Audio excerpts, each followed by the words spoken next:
Olá! Seja bem-vindo a mais uma videoaula produzida pelo Instituto Ordem 4.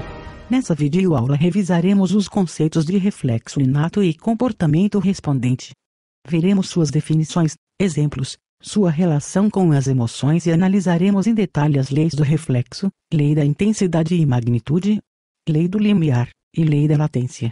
Dominar esse tópico será fundamental para entendermos como fobias são aprendidas e como podem ser tratadas. Vamos começar. A leitura indicada para esse tema é o capítulo 1 do livro Princípios Básicos de Análise do Comportamento, de Moreira e Medeiros, 2007. O que estuda a psicologia? Qual o seu objeto de estudo? A mente humana? Os processos cognitivos. A vida mental?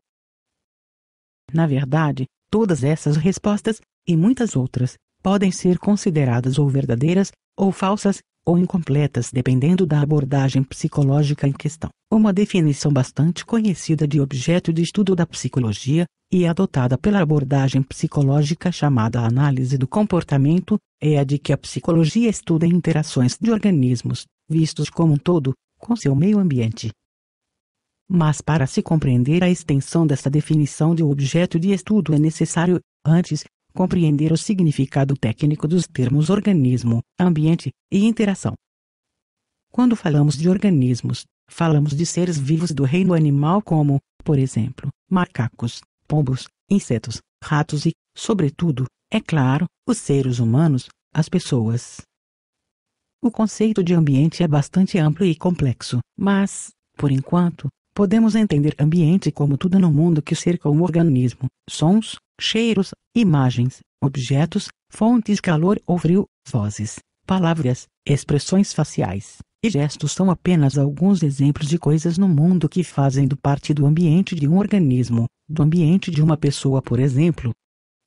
Você aprenderá ao longo do curso de psicologia que o ambiente mais relevante para uma pessoa são as pessoas que a cercam, ou seja, o seu ambiente social. Note que os conceitos de ambiente e organismo são relativos. Uma pessoa pode ter a função de ambiente para outra pessoa e vice-versa. Dizemos que há uma interação entre um organismo e seu ambiente quando alterações em um produzem alterações no outro, isto é, quando um muda, o outro também muda.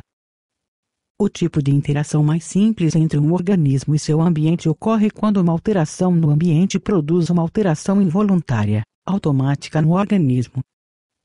Esse tipo de interação entre organismo e ambiente é chamado de reflexo. Um reflexo, portanto, pode ser definido como uma interação entre organismo e ambiente. Existem, basicamente, duas categorias de reflexos: os reflexos inatos e os reflexos aprendidos. Os reflexos inatos também são chamados de reflexos incondicionados e os reflexos aprendidos são chamados de reflexos condicionados. Tenha sempre em mente que o termo técnico condicionado, em análise do comportamento, significa apenas aprendido. Da mesma forma, o termo técnico condicionamento significa apenas aprendizagem por experiência. É importante lembrar também que reflexos, e não as pessoas, são condicionados.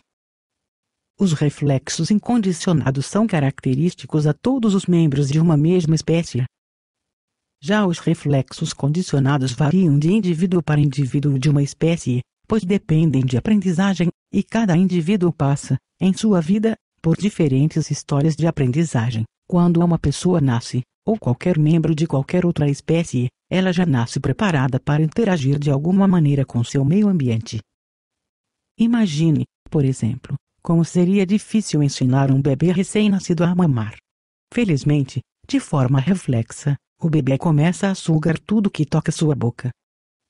Imagine também, por exemplo, como seria difícil ensinar um bebê a sorrir quando é beijado, a ficar sem respirar quando é mergulhado, ou a chorar quando sente dor ou fome. Isso apenas para citar alguns exemplos. Os reflexos também estão bastante relacionados às emoções e sensações. Alguns estímulos, por exemplo, nos eliciam respostas de medo ou ansiedade. Outros estímulos eliciam respostas prazerosas. Outros de sensações de bem-estar. Isso apenas para citar alguns exemplos. Os reflexos também estão bastante relacionados às emoções e sensações. Alguns estímulos, por exemplo, nos eliciam respostas de medo ou ansiedade. Outros estímulos eliciam respostas prazerosas. Outros de sensações de bem-estar. Isso apenas para citar alguns exemplos.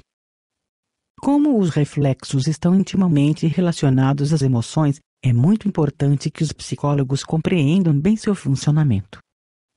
Muitos cientistas, entre eles psicólogos, estudaram os reflexos e descobriram certas relações entre características dos estímulos e características das respostas que são constantes. Essas relações são chamadas de leis dos reflexos, ou também propriedades dos reflexos. Todos os estímulos têm certas características que chamamos de intensidade do estímulo, como, por exemplo, a altura de um som, a temperatura de uma fonte de calor, a força de um martelo batendo em nosso joelho e assim por diante. As respostas também têm certas características, que chamamos de magnitude da resposta, como, por exemplo, número de batimentos cardíacos por minuto, a força de contração de um músculo, ou a quantidade de suor secretada e assim por diante. Passemos agora às leis do reflexo. Uma primeira lei que descreve relações constantes entre característicos dos estímulos e das respostas é a lei da intensidade-magnitude. A lei da intensidade-magnitude estabelece que quanto maior a intensidade do estímulo, maior será a magnitude da resposta. Por exemplo, quanto mais alta a temperatura do ambiente, mais nós suamos. Dizemos que intensidade e magnitude são diretamente proporcionais. Neste exemplo de reflexo, a intensidade do estímulo pode ser medida em graus Celsius, e a magnitude da resposta pode ser medida, por exemplo, em mililitros de suor secretados. Para que um estímulo possa eliciar uma resposta, ou seja, para que ele possa produzi-la, esse estímulo precisa ter uma certa intensidade mínima. Nesse exemplo, o estímulo temperatura só elicia a resposta de suar a partir de 25 graus. A lei do limiar, portanto, estabelece que para que um estímulo possa eliciar uma resposta, sua intensidade deve estar acima do limiar de percepção. O limiar é o menor valor necessário para eliciar uma resposta. Outra relação constante entre características do estímulo e característicos da resposta é a descrita pela lei da latência. Entre a apresentação de um estímulo e a ocorrência da resposta por ele eliciada há um certo período de tempo. Esse período de tempo é chamado de latência da resposta. A lei da latência estabelece que quanto maior a intensidade do estímulo, menor é a latência da resposta. Neste exemplo, quanto mais intenso o calor, menor o tempo para que a pessoa comece a suar. É isso. Não se esqueça de reler o texto. Você pode assistir a essa e muitas outras videoaulas no sítio do Instituto Walden 4, www.walden4.com.br. Um abraço e até mais.